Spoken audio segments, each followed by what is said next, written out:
starter. 4 rings for Bill Belichick.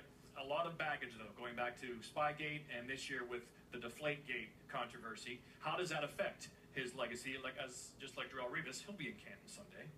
Well, legacy is what people think about you. Mm-hmm. And I think that this victory, we know as a football coach, as an innovator, as developing personnel, he don't have a whole bunch of Hall of Famer he's coached either and getting those Super Bowl victories. So you know he's a great coach, but you can't skip the controversy.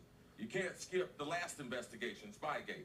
You can't get in front of this investigation that they're currently under. So he's going to go down as one of the greatest coaches, but his legacy is determined by other players and coaches that played the game. So I think his cement is still wet.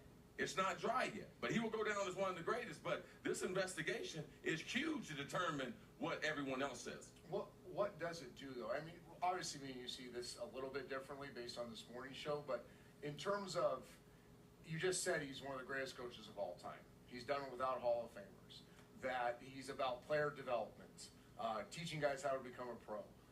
The things that the whole league has kind of changed the way they've coached because of him. So say something comes out of Deflategate, that this was totally intentional, they gained some competitive advantages because of something they did with the ball. What does that do to his legacy? Because everybody else now believes he's a cheater, it's going to take away from him being one of the greatest coaches of all time, if not the greatest?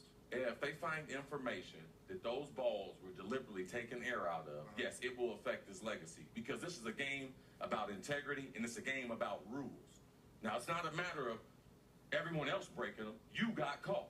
If that's what the jury says, then that will change your legacy. Yeah. Because you do have an advantage if you are playing without the knowledge of a smaller ball than the opposition is playing with, especially in inclement weather.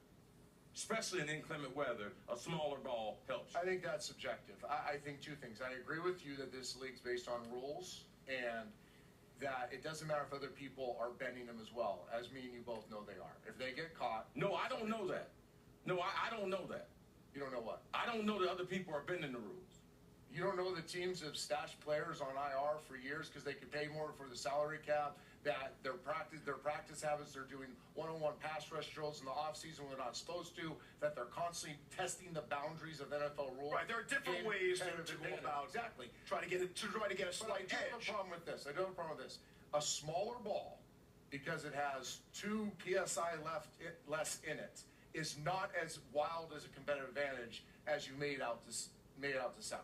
Well, for me, I caught a lot of balls, and I think it's a huge difference.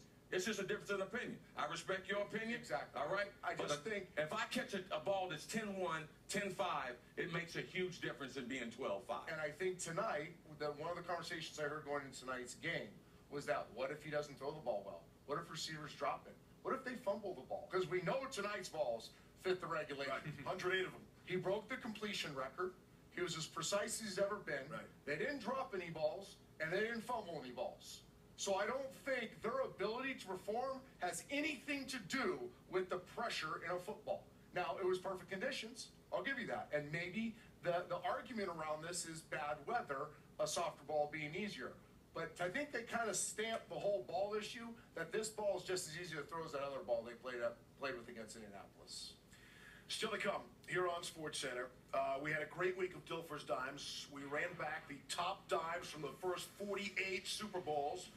We're going to put a different spin on Dilfer's dimes here tonight in the show. Unbelievable. I had to do 5 of the best throws of the season. Those will be the season's best dimes coming up next. Only if they're regulation balls.